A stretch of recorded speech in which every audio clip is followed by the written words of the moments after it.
काफी आंदोलित रहते हैं, कई आपने आंदोलन चलाए हैं खास करके शिक्षा के विषय पे। आपने जेएनयू से पढ़ा है और दिल्ली यूनिवर्सिटी में पढ़ाया है। दिल्ली यूनिवर्सिटी आज की तारीख में टॉप 10 रैंकिंग से बाहर हो चुका है, किसी भी टॉप 10 रैंकिंग में नहीं है। साथ ही साथ अगर हम शिक्षा के स्तर की बात करें तो लगातार ये गिरते जा रहा है। आपके अनुसार इसका क्या कारण है? नमस्कार, मैं सबको प्रणाम करता हूँ। बड़ा ही मुश्किल सवाल और सरल सवाल भी है। मुश्किल इसलिए है क्योंकि भारत में शिक्षा व्यवस्था को कैसे आगे ले जाया जाए, ये हमेशा से हर सरकार के मुख्य मुद्दा का हिस्सा रहा है, मुख्य एजेंडे का पार्ट रहा है। जैसे कि विश्व गुरु बनाना है, सबको विश्व गुरु बनाना है, लेकिन विश्व गुरु बनेगा कैसे, इस पर नहीं बात करनी है तो यह सवाल बड़ा मुश्किल हो गया। सरल इसलिए है कि हम विश्व गुरु बने या नहीं बने, लेकिन कुछ मूलभूत है वो तो करना ही होगा आपको। जैसे कि अगर हम जिंदा हैं तो जिंदा रहने के लिए खाना चाहिए। तो अगर आप स्कूल चला रहे हैं, यूनिवर्सिटी चला रहे हैं, कॉलेज चला रहे हैं और उसमें अगर शिक्षक ही नहीं हो तो आप विश्व गुरु तो छोड़ दीजिए, आप तो शुरुआत ही आपका खराब है। जैसे अभी देखिए 2-3 दिन पहले एलएसआर की एक छात्रा ने सुसाइड कर लिया। किस लिए कर लिया? मैं आपको बता दूं कि एलएसआर का मतलब लेडी श्री राम कॉलेज। हाँ, कई लोगों को नहीं मालूम। एलएसआर कॉलेज, ठीक है, शुक्रिया।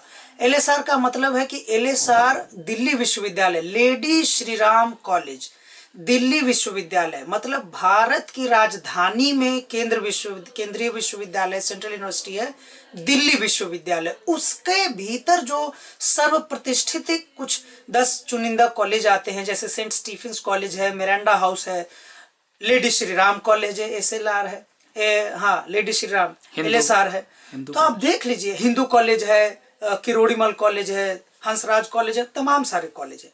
अब बताइए किस लॉकडाउन में छात्रों के स्कॉलरशिप को रोक लिया गया, तो जो सक्षम थे वो तो जिंदा रहे हैं किसी तरह, लेकिन जो एकदम कमजोर तबके से और आर्थिक स्थिति जिनकी अच्छी नहीं है वो सुसाइड करने के लिए मजबूर किए गए हैं। तो यह तो हो गई छात्रों की स्थिति। शिक्षकों का मसला यह है कि दिल्ली विश्वविद्यालय में आए दिन अतिथि शिक्षक अपने हर सोशल मीडिया अकाउंट्स पे, ट्विटर पे, फेसबुक पे, इंस्टाग्राम पे कि अतिथि शिक्षकों को सैलरी दो। आप कल्पना कीजिए कि एक दिल्ली में रह रहे अतिथि शिक्षक जिनका क्वालिफिकेशन मिनिमम पीएचडी है, मैक्सिमम नहीं, जहां दिल्ली से बाहर मैक्सिमम क्वालिफिकेशन पीएचडी है, दिल्ली में मिनिमम क्वालिफिकेशन आपको पीएचडी आराम से मिल जाएगा गेस्ट पढ़ाने के लिए। और पीएचडी होल्डर्स को अतिथि शिक्षक का पहली बात नौकरी तक नहीं है, आज जो पढ़ा लिए 1-1 साल तक उनका वेतन नहीं दिया, 1.5 साल से नहीं मिला, 1.5 साल से वेतन नहीं दिया गया लॉकडाउन में। आप कल्पना कीजिए कि ऐसी स्थिति में जब 1.5 साल से किसी शिक्षक को आप वेतन नहीं देंगे तो वह शिक्षक जिंदा रहेगा या मर जाएगा। पहली बात तो यही है। उनको किराया देना है, उनके अपने लिए, कहने का मतलब कि एक कबाड़ी वाला, एक मेरे मित्र हैं अतिथि शिक्षक हैं वो दिल्ली विश्वविद्यालय में, वो उनका कहना है कि एक कबाड़ी वाला भी कूड़ा बेचता है तो शाम में अपनी थकान मिटाने के लिए उसके पास कुछ बढ़िया खाना खा सकता है 100 रुपए 200 का, लेकिन यहाँ तो वेतन ही नहीं है 1.5 साल से, इसकी चिंता किसी को नहीं है। अब आप बहुत सारे लोगों को दिल्ली विश्वविद्यालय में जो शिक्षा की पद्धति हो वो नहीं पता होगा। मैं थोड़ा सा, क्योंकि मैं भी उसका हिस्सा रहा हूँ और उसके जो शोषणकारी जो व्यवस्था उसका शिकार मैं भी रहा हूँ, आपको मैं समझा रहा हूँ। दिल्ली विश्वविद्यालय में मिनिमम 3 प्रकार के शिक्षक हैं। एक है परमानेंट, दूसरे हैं उनको बोलते हैं एडहॉक या तदर्थ, और तीसरे हैं गेस्ट टीचर मतलब अतिथि शिक्षक।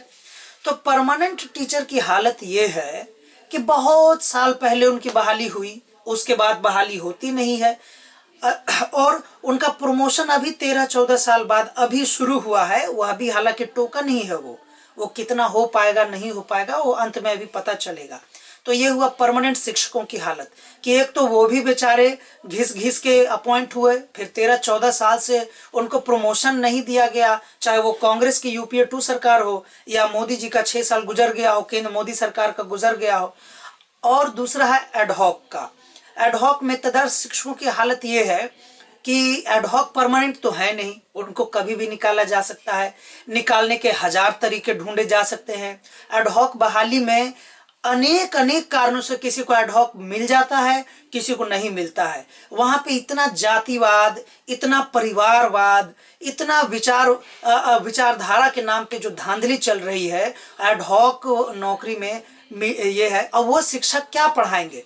ये शिक्षक समाज का वो वर्ग होता है जो अपने छात्रों को क्लासरूम में सिखाता है कि आपके सामने अगर कुछ गलत हो रहा हो तो उसका डट कर विरोध करना चाहिए और आपको सच बोलना चाहिए। लेकिन आप अतिथि शिक्षकों की हालत तो छोड़ दीजिए, एडहॉक के शिक्षक जिसको कम से कम 7वें वेतन आयोग के हिसाब से पूरा सैलरी मिलता है, परमानेंट की जो सुविधाएं होती हैं, पीएफ कटना, ट्रैवलिंग अलाउंस, डीए जो कट के जमा होता है जो रिटायरमेंट के बाद मिलेगा, बस वो सुविधाएं एडहॉक को नहीं है। लेकिन बाकी सम्मानजनक स्थिति तो वैसे थी। लेकिन आज के दौर में बेरोजगारी की ये आलम है और करप्शन इतना ज्यादा है कि हर एडहॉक शिक्षक सच बोलने में कतरा रहा है। वो अगर वह परेशान है तो भी अपनी बात नहीं कर पा रहा है, उसको लगता है कि अगर हम व्यवस्था के खिलाफ जाके सच बोलेंगे तो कल ही मुझे निकाल दिया जाएगा, इतना मनमानी चल रहा है। और अतिथि शिक्षकों की बहाली में तो आरक्षण तक नहीं है। अतिथि शिक्षक जैसे देखिए परमानेंट है तो आपका कैप है कि 50% यूआर होगा, 27% ओबीसी होगा, 15.5% एससी होगा, 7.5% एसटी होगा। लेकिन अतिथि शिक्षक में तो और एडहॉक में भी आरक्षण का कम से कम पालन होता है। देर सवेर आपको लड़ना पड़ेगा, आपको लड़ के अपना हिस्सा लेना पड़ेगा। अतिथि शिक्षक में तो एकदम अराजक माहौल है। अगर एक शिक्षक जब तक दूसरे परमानेंट शिक्षक का तलवा नहीं चाटेगा, हालांकि मेरा यह अभिव्यक्ति आपको खराब लग सकता है कि मैंने बहुत ही खराब वर्ड बोला है, लेकिन आप एक अगर 5000 2000 लोग पढ़ा रहे हैं उसमें से आप 500 शिक्षकों को, 200 शिक्षकों को, 250 शिक्षकों को छोड़ दीजिए जो जिनको गलती से सम्मान पूर्वक बिना किसी के आगे पीछे चापलूसी किए हुए नौकरी मिले, इनको अगर छोड़ दें तो बाकी तो दिल्ली विश्वविद्यालय में सबको पता है कि किस शिक्षक को कैसे एडहॉक मिलता है, किस शिक्षक को कैसे गेस्ट रखा जाता है। और 1.5 साल तक सैलरी अतिथि शिक्षकों की आप नहीं देंगे और उसके बाद भी विरोध जितना होना चाहिए नहीं हो पाता है, तो आप कल्पना कीजिए कि इतना आतंक और भय का माहौल, जब देश के सबसे अधिक पढ़े लिखे लोग, अब मैं सबसे अधिक क्यों कह रहा हूं, क्योंकि दिल्ली विश्वविद्यालय दिल्ली में है। दिल्ली में 3 बड़े बड़े विश्वविद्यालय हैं, जवाहरलाल नेहरू विश्वविद्यालय नई दिल्ली, जामिया मिलिया इस्लामिया यूनिवर्सिटी नई दिल्ली और दिल्ली विश्वविद्यालय। इन 3 महत्वपूर्ण कहने का मतलब मैं बाकी अन्य विश्वविद्यालयों का अपमान नहीं कर रहा हूं। महत्वपूर्ण कहने का मतलब कि तीनों सेंट्रल यूनिवर्सिटी है और तीनों को अधिक अनुदान मिलते हैं व्यवस्था सुचारू रूप से चलाए रखने के लिए। तो जाहिर सी बात है जिसको सरकार अधिक सुविधा देगी उसकी क्वालिटी थोड़ी अच्छी रहेगी बाकी के मुकाबले। और इन अच्छी क्वालिटी के स्टूडेंट निकलने के बाद उनके साथ हो क्या रहा है? हो ये रहा है कि आप पीएचडी कीजिए, आप यूनिवर्सिटी से बाहर आइए और आपका इस्तेमाल सरकार कर ही नहीं पा रही है। जो सरकार सब्सिडी का पैसा देके अपने ही देश में अध्यापक को तैयार करती है और वह सरकार के पास ऐसी कोई विधि नहीं है जिसके लिए वो उस अध्यापक का इस्तेमाल इस देश के हित में कर सके।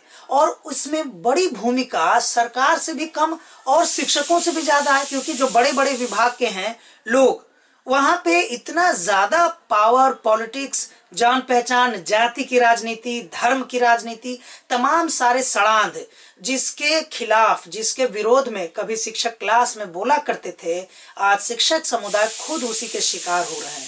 मैं इसका एक एग्जाम्पल हूँ। मैं अंग्रेजी विभाग में पढ़ाता था दिल्ली विश्वविद्यालय में। मैंने अपना एमए लिंग्विस्टिक्स में किया है तब उस समय हमारे जो हेड थे 2015 में दिल्ली विश्वविद्यालय के जो हेड थे, उस समय एक एडहॉक में पढ़ाने के लिए आपको एक एडहॉक पैनल बनता है, शिक्षकों की सूची बनती है, उसमें आपका नाम मिनिमम क्वालिफिकेशन के हिसाब से होगा। पूरे भारत में लिंग्विस्टिक्स और अंग्रेजी सबको पता है कि हाल तक एक डिपार्टमेंट में पढ़ाई जाती रही है। तो उस हिसाब से मेरी 2015 में 12 अगस्त 2015 को दिल्ली विश्वविद्यालय के अंग्रेजी विभाग में मेरी बहाली हुई थी। 3.5 साल पढ़ाने के बाद 2019 का जब एडहॉक पैनल बन रहा था, तो ये लोग कह रहे हैं कि लिंग्विस्टिक्स अब अंग्रेजी का हिस्सा नहीं है। आप खुद तय कीजिए कि ये कैसा विभाग है, यह कैसा शिक्षण संस्थान है, ये कैसे शिक्षक लोग आ गए हैं जहां पे एक शिक्षक जो अधिक दिनों से अगर पढ़ा रहे हैं, जितने दिनों से पढ़ा रहे हैं, तो उनका अनुभव बढ़ेगा, और वो अनुभव बढ़ने के बजाय मैं अयोग्य ही सीधे मुझे करार दे दिया जा रहा, और अंत में मुझे नौकरी से निकाल दिया गया। आप सब में आप बहुत सारे हमारे जो शिक्षक साथी सुन रहे होंगे जिनके साथ अन्याय हुआ है, वो अन्यान्य कारणों से, अलग अलग कारण से, डर से नहीं बोल पा रहे हैं इस बात को, लेकिन मैं निरंतर उनको समझा रहा हूं। मैंने सीनियर शिक्षकों से भी मैंने गुजारिश की, निवेदन किया कि दरअसल अगर आप मुझे नौकरी से निकाल रहे हैं व्यक्तिगत, तो यह मेरा नुकसान नहीं कर रहे हैं आप, मेरा क्या होगा? मैं तो पीएचडी हूं, आज न कल मैं तो किसी तरह करके हम लोग संघर्ष करके जी रहे हैं, लेकिन आप जो है एक पढ़े लिखे और डिजर्विंग कैंडिडेट को अपने तुच्छ राजनीति के लिए, अपनी जो है संकुचित मानसिकता के लिए, अगर आप किसी अच्छे शिक्षक को और एवरेज शिक्षक को भी अगर आप निकाल दे रहे हैं कोई षड्यंत्र करके, तो आप मेरा नुकसान नहीं कर रहे हैं, किसी व्यक्ति का नुकसान नहीं कर रहे हैं, यह पूरा शिक्षा पद्धति को आप बर्बाद कर रहे हैं। तो मैं यही कहना चाहूंगा आप सबसे कि हमसे सवाल है कि विश्व गुरु नहीं बना, 1 से 10 रैंकिंग में दिल्ली विश्वविद्यालय कहीं नहीं। अरे कहां से आएगा 1 से 10 रैंक के भीतर? बताइए। जिस समाज में जिसकी शिक्षक की जिम्मेदारी थी कि कोई किसी भी वर्ग, जाति, धर्म, संप्रदाय का विद्यार्थी अगर कॉलेज में आए तो उसे ईमानदारी का पाठ पढ़ाएंगे, उसे बताएंगे कि निष्ठा से काम करना क्यों जरूरी है, किसी भी देश की उन्नति उसके वहां के नागरिकों की निष्ठा में निहित है, ये बताने की बजाय आप ये कहेंगे कि शिक्षक के साथ ही अन्याय कर देंगे, शिक्षक नौकरी जाने के डर से सच बात बोल नहीं सकता है, शिक्षक जो है हमेशा अपनी बात ओपिनियन देने के पहले वेट करेगा, अपने परमानेंट साथी का मुंह देखेगा कि इनको अच्छा लगेगा या बुरा लगेगा। तो जिस समाज में शिक्षक इतना आतंकित है, भयभीत है, भिखारी से भी बदतर जिंदगी जीने को अभिशप्त है, आप चाहते हैं कि उस समाज कभी आगे बढ़े जाए? संभव नहीं है। आप चाहते हैं कि जहां के शिक्षकों ने अपने मान सम्मान, आत्मसम्मान, मर्यादा, सब कुछ जिसका छीन लिया गया है, वो मेहनत करेंगे और आपकी यूनिवर्सिटी विश्व गुरु बनेगी? सवाल ही पैदा नहीं होता है। इसलिए मिनिमम जो है कम से कम सम्मान दे, और सम्मान के ठोस तरीके होते हैं। अरे आप पैसा जितना भी दीजिए अतिथि शिक्षक को, उनको कम से कम दे तो देते टाइम से। आप हर महीने परमानेंट को तो हर 30-31 तारीख को सैलरी आता है अकाउंट में, चाहे कॉलेज चले या ना चले। एडहॉक को तो हर 30-31 को आता है। अतिथि शिक्षकों ने क्या अपराध किया है? क्या ईमानदारी से काम करना उनका अपराध है?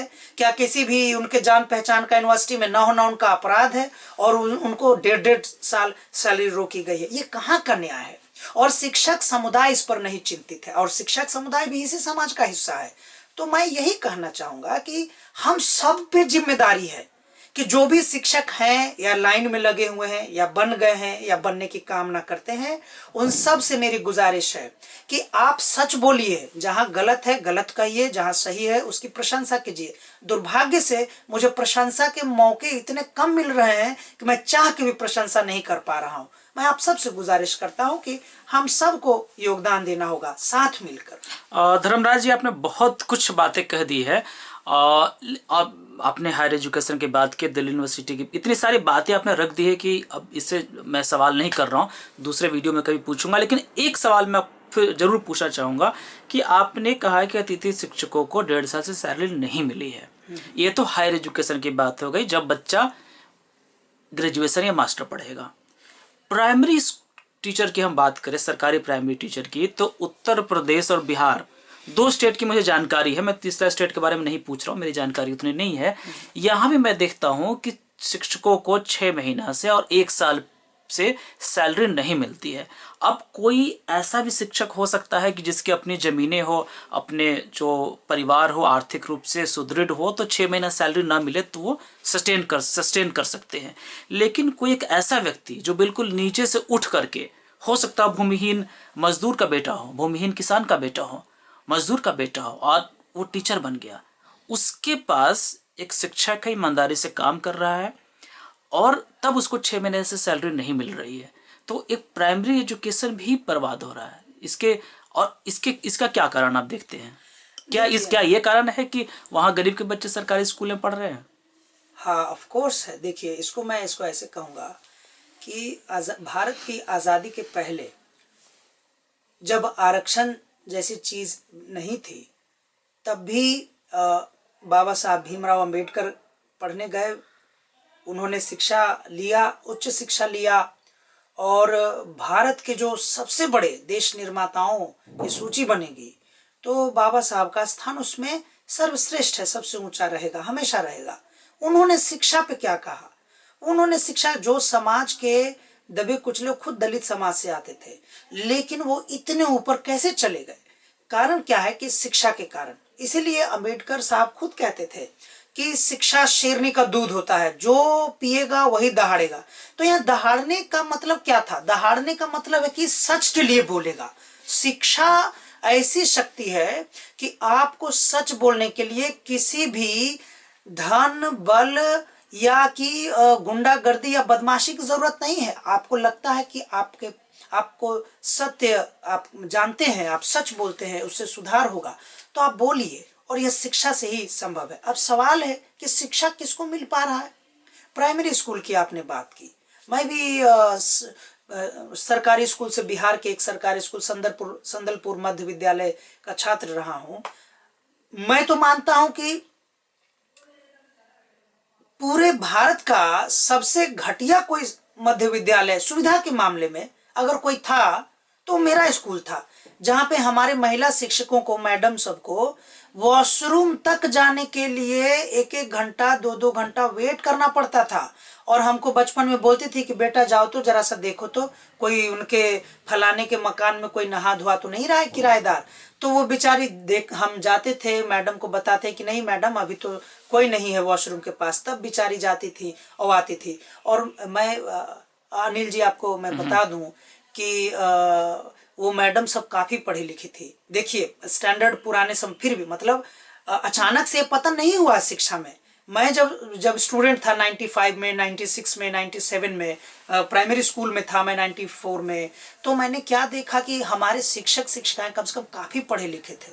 मैं प्राइमरी स्कूल में पढ़ाने के लिए एमए शिक्षक थे, जो ज्योग्राफी में पटना यूनिवर्सिटी से हमारी एक टीचर थी प्रेमलता सिन्हा या डॉक्टर प्रेमलता सिन्हा, वो ज्योग्राफी में शायद पीएचडी थी पटना विश्वविद्यालय से, या उन्होंने छोड़ दिया था। अब सोचिए, प्राइमरी में पढ़ाने के लिए मुझे इतने पढ़े लिखे शिक्षक का आशीर्वाद मिला, शिक्षक का वो मिला, सहारा मिला। तो ये पुराने सिस्टम में था।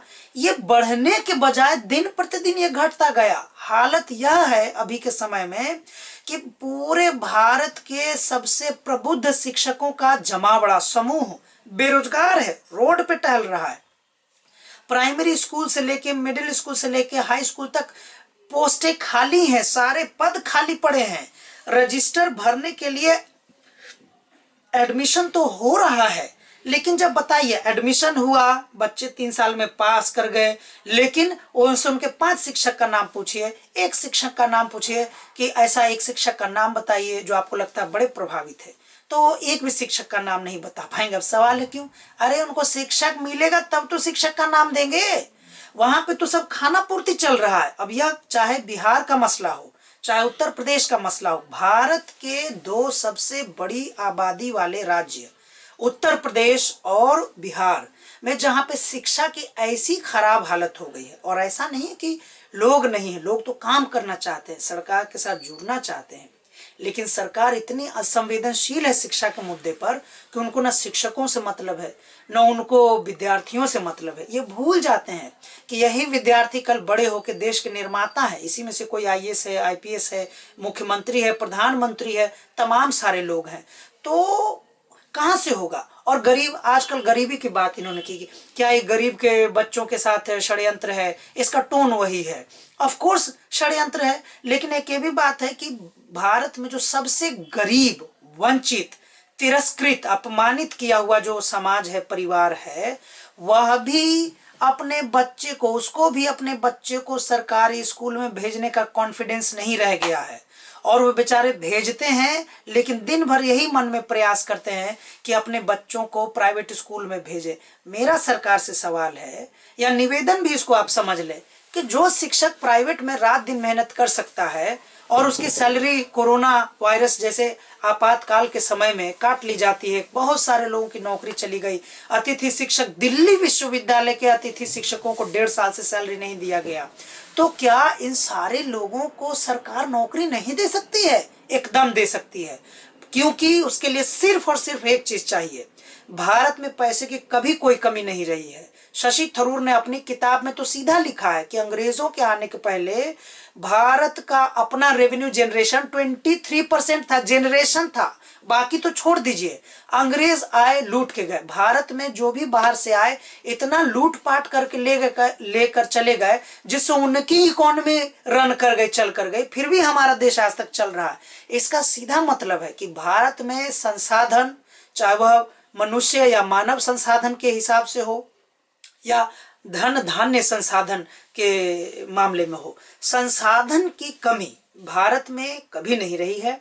यहाँ इच्छा शक्ति, दृढ़ शक्ति की कमी रही है, और इसी कमी के कारण यहाँ पे गरीबी और अमीरी के बीच की जो खाई है वो और अधिक हो जाता है। बेचारे गरीब परिवार के बच्चे और बुरी हालत में चले जा रहे हैं, और जो अमीर बच्चे हैं वो और आगे जा रहे हैं। तो यह खाई निरंतर घटने के बजाय कम से कम समतल ना हो तो कम से कम कुछ घटे, समानता का बोध थोड़ा बहुत तो बढ़े। जो समानता का बोध 1947 के बच्चों में था, 2020 के बच्चों में वह तो कम से कम इम्प्रूव हो, नहीं हुआ है। आप किसी भी परिवार से पूछ लीजिए जो अपने बच्चे को सरकारी स्कूल में भेजते हैं, उनके भीतर शिक्षा के प्रति उत्साह खत्म हो गया है। उसी प्रकार से भारत की राजधानी में स्थित दिल्ली विश्वविद्यालय में जब शिक्षकों की हायरार्की बन गई है कि परमानेंट अलग डॉन टाइप का फील करते हैं, एडहॉक उससे छोटा डॉन है, और वहां का सबसे मारा हुआ जनता प्रताड़ित शिक्षक, माने शिक्षक प्रताड़ित है, आप क्या पढ़ाएंगे उसको भाई? अतिथि 1.5 साल से सैलरी बंद कर देंगे। किसका 1.5 साल से सैलरी बंद है? मैं चैलेंज करता हूं आप सबको कि भारत में एक आदमी बताइए जिसको 1.5 साल से सैलरी नहीं दी गई है। लेकिन दिल्ली विश्वविद्यालय में एक पूरा वर्ग है जिसकी संख्या सबसे अधिक है, उसके ठीक ठाक बड़ी संख्या को सैलरी नहीं दी जा रही है। ये क्या तमाशा चल रहा है? हम आप सबसे गुजारिश करेंगे कि आप प्लीज इस पे आवाज उठाइए, मत डरिए। आप पढ़े लिखे हैं तो आप बहिष्कार कर दीजिए। जब इतना ही अपमान, अगर शिक्षा के बाद भी मौलिक समता का और मौलिक समानता आपको नहीं मिल पा रहा है, तो हमें सीधे सीधे जो अपने विचारों के स्तर पे टकराना होगा, उनसे पूछना होगा। जो भी है विभाग में, मुझे नौकरी से निकाल दिया तो उन्होंने मेरा क्या नुकसान किया? मैं तो आपको सूचित कर रहा हूं, ये मेरी गलती, मेरे साथ अन्याय नहीं है, ये तो तमाम सारे आने वाले पीढ़ियों के साथ है। तो मैं यही मेरा ये है। I am very happy at least doctor Anil Kumar considered me worth that you please come in our interview and please share your experiences as what have you been doing and what have you done till now. I told him, what can I do? Tell me. When the most educated person is hell bent on unleashing injustice upon you, what else can I do? A person coming from a remote person or a person coming from no background, what can I do? Dharmraj ji, आपने जब basic शिक्षा के बात जब कर रहे थे, सरकारी स्कूल की बात कर रहे थे, 1.5 साल से सैलरी क्यों नहीं मिली इसकी बात कर रहे थे, तो आप कुछ चीज़ों को लिंक भी कर रहे थे। मैं उसी लिंक जो आपने जो किया उसी से एक सवाल पूछ रहा हूँ कि आरती रानी प्रजापति जो SOL में पहले पढ़ाती थी, एक ऑनलाइन विरोध प्रदर्शन का उन्होंने आयोजन किया था, उनका भी इंटरव्यू इस चैनल पर मिल जाएगा। उन्होंने एक बात कही थी कि SOL जो है और NC वेब है, सैलरी 1.5 साल से इसलिए नहीं मिली है और इसलिए सरकार ध्यान नहीं दे रही है कि वहाँ पे जो बच्चे पढ़ रहे हैं, कौन बच्चे पढ़ रहे हैं, वहाँ पे वो बच्चे पढ़ रहे हैं जिनका एडमिशन रेगुलर कॉलेजेस में नहीं होता है, और जाहिर सी बात है कहीं ना कहीं वो डिप्राइव सेक्शन से भी आ रहे हैं। और अधिकतर जो है एनसी वेब की जो बात करें तो लड़कियां पढ़ रही हैं। तो क्या ये नहीं है कि जो लड़कियां हैं, एनसीबी में सारी लड़कियां 100% स्टूडेंट है, तो जहां लड़कियां पढ़ रही है तो उसके शिक्षक को ही सैलरी ना दो। आपने खुद कहा जब उसकी डिग्निटी ही नहीं होगी, आर्थिक स्थिति ही ठीक नहीं होगी, नया कित आप खुद जेएनयू पढ़े, मैं भी पढ़ा हूँ, ऐसा नहीं कि जेएनयू में कोई, जेएनयू में भी लोग यहीं से बच्चे आते हैं, इसलिए वहाँ पढ़ाई अच्छी है कि हम नए नए किताब पढ़ते हैं, या हमारे पास पैसा ना हो तो लाइब्रेरी में एक फैसिलिटी है। जो एनसी वेब का टीचर है वो नया किताब कहाँ से खरीदेगा जब उसके पास खुद खाने के लिए पैसा नहीं है। और ये तो लड़कियों की बात हो गई। उसके बाद एसओएल में वो बच्चे पढ़ते हैं जिनके अच्छे बहुत नंबर नहीं होते हैं, और हम सबको पता है कि अच्छे नंबर होना के अच्छे स्टूडेंट होने से कोई संबंध नहीं है सीधा सीधा। मैंने तो देखा है कई बार कि अगर आप कोट अनकोट अच्छे कॉलेज में पढ़ रहे हैं तो एक मान लिया गया है कि इसको 70% से नीचे कैसे हम दे सकते हैं।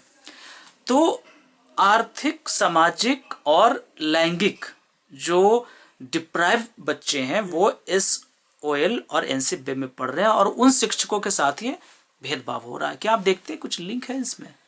देखिए, एनसी वेब का पहले फुल फॉर्म बता दूं मैं। ये non collegiate women education board, right, यह NCWEB, तो हम लोग शॉर्ट फॉर्म में इसको बोलते हैं एनसी वेब। मतलब हुआ नॉन कॉलेजिएट। इसका मतलब क्या हुआ कि वो बच्चे हैं जिनको असमान शिक्षा प्रणाली के कारण, असमान शिक्षा प्रणाली में क्यों कह रहा हूं, क्योंकि भारत में अमीरों के लिए तो प्राइवेट स्कूल है, प्राइवेट स्कूल में भी बड़े स्कूल हैं, बड़े स्कूलों के बीच में भी बड़े स्कूल हैं जो रेजिडेंशियल स्कूल हैं, ब्रांडेड स्कूल हैं। दून स्कूल हो गया, सेंट पॉल हो गया, दार्जिलिंग में हो गया, हिल पे हो गया, ये सब है। एक ये है। फिर आइए उससे थोड़ा सा कम ब्रांड नीचे, वो हो जाएगा आपका डीपीएस हो जाएगा, दिल्ली पब्लिक स्कूल हो जाएगा, एमईटी स्कूल हो जाएगा, आपका मॉडर्न स्कूल हो जाएगा, सरदार पटेल जैसे एलीट कॉलेज स्कूल्स हो जाएंगे। अब थोड़ा उसके नीचे है, कोई भी दिल्ली का हर स्कूल कॉलेज जो है प्राइवेट, मतलब ये होता है सरकारी ही माना जाता है, तो वो एक लेवल पे हो गया। और एक हो गया जो एकदम ही सरकारी हो, शुद्ध सरकारी हो। शुद्ध सरकारी का मतलब कि जिसके मास्टर तक को भी सरकार प्रताड़ित कर ले, वही है शुद्ध सरकारी, चाहे बेचारे के पास कितना भी ज्ञान क्यों ना हो। बहरहाल, अब कहा कि क्या एनसी वेब के विद्यार्थी, तो मैंने पहले बताया नॉन कॉलेजिएट। तो ये नॉन कॉलेजिएट में कौन बच्चे होते हैं? ये वो बच्चे होते हैं जो गरीब परिवार से आने के कारण, अच्छी पढ़ाई से वंचित, जानबूझकर वंचित कर दिए के कारण, जब इनका प्रतिशत नहीं हो पाता है और रेगुलर कॉलेज में एडमिशन नहीं हो पाता है, तो लड़कियों को एक जगह सरकार ने अपनी जिम्मेदारी से बचने के लिए एक जगह दिल्ली विश्वविद्यालय ने बनाया है, उसको बोलते हैं NC web, non collegiate women education board. अब देखिए, बेटा बेटी की बात आ गई, चूंकि ये विमेन है, खाली इसमें सिर्फ लड़कियां पढ़ती हैं। हमारे समाज में पहले से यह बात है कि अगर एक बच्चा, मतलब बेटा स्कूल जाएगा, उसके पीछे खर्च किया गया पैसा, और जब एक बेटी स्कूल जाएगी उसके पीछे खर्च किया गया पैसे, दोनों की राशि में बहुत बड़ा अंतर होता है। There is a stark difference between amount spent behind a son and a daughter in Indian society. ये आपको एकदम क्लियर कर लेना होगा।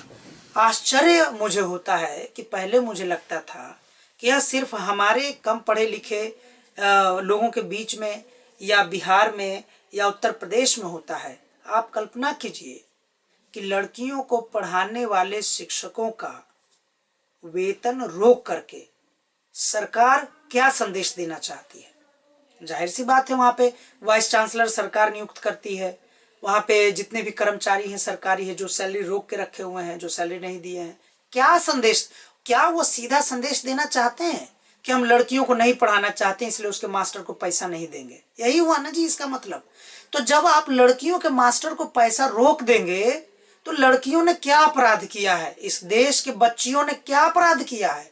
अगर आपका यही रवैया अपनाना है उन बच्चियों के साथ, एक तो बेचारी खुद से पहले से प्रताड़ित हैं, वो गरीब घर में है, बहुत मुश्किल से उनको लोग ट्रस्ट करके कुछ ही बहुत कम प्रतिशत माँ बाप अपने इतने भरोसा जता पाते हैं व्यवस्था में, चलो कोई बात नहीं है, कैसा भी कॉलेज है, बिटिया जाएगी 2 ही क्लास, उसमें सप्ताह में सिर्फ 2 क्लास इन बच्चियों को दिया जाता है। आपको ये भी बता दूं, या तो 2 क्लास आप शनिवार को उनको दिया जाता है या रविवार को दिया जाता है, यानी कि कुल मिलाकर 52 क्लास। छुट्टी के दिन क्लास भी होती है। हाँ, छुट्टी के दिन उनको, क्योंकि बाकी दिन तो कॉलेज ऑक्यूपाइड रहता है, रेगुलर कॉलेज होता है उनका। अब बताइए कि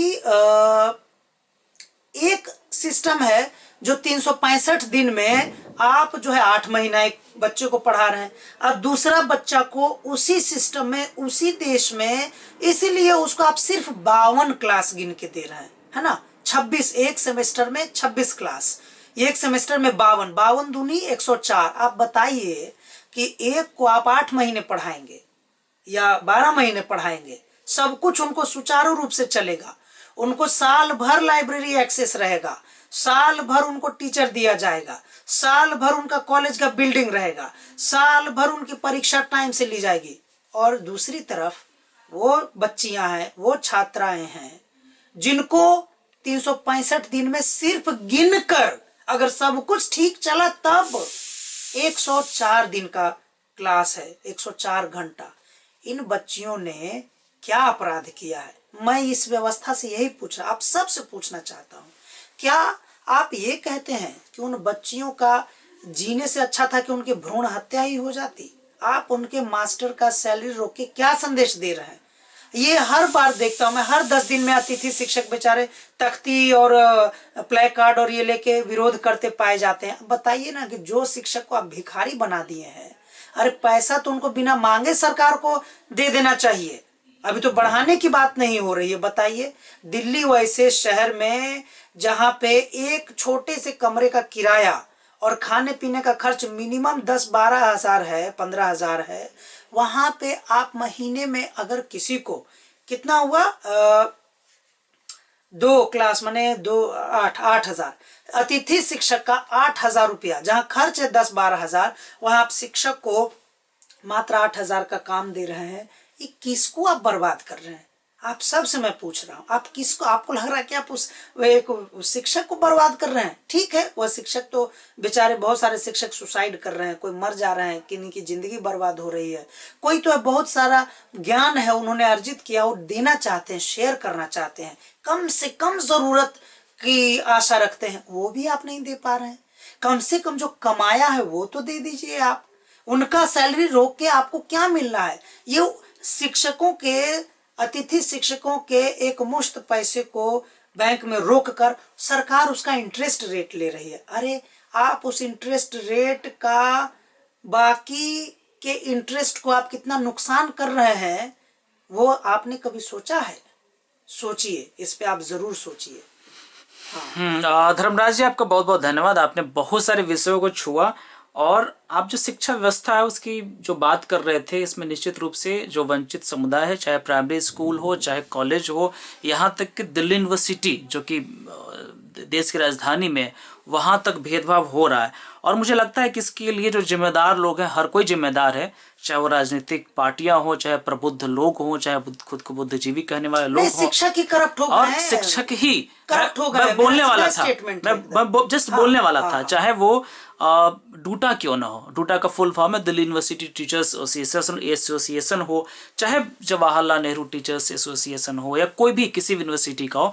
आज ये जो है शिक्षा के ऊपर इनकी बात नहीं हो गई है। और कई बार, हो सकता है धर्मराज जी मुझसे सहमत हो गया, सहमत हो मुझे नहीं मालूम है, मुझे लगता है सहमत ही होंगे, कि इनका, मुझे नहीं लगता है कि पिछले 10 साल में शिक्षक संघ ने शिक्षा व्यवस्था पे कोई सवाल खड़ा किया हो, सिवाय अपने वेतन के, अपने प्रमोशन के और अपने वो जो चीज़ें हैं वो अलग चीज़ें हैं। स्टूडेंट कैसे डेवलप करें, स्टूडेंट कैसे ग्रो करें, हम इसके लिए क्यों ना सेमिनार करें कि और बेहतर शिक्षा कैसे हो, टीचर्स को रेगुलर सैलरी मिले, चाहे वो किसी लेवल पर पढ़ा रहा हो, इसकी बातें नहीं की गई है।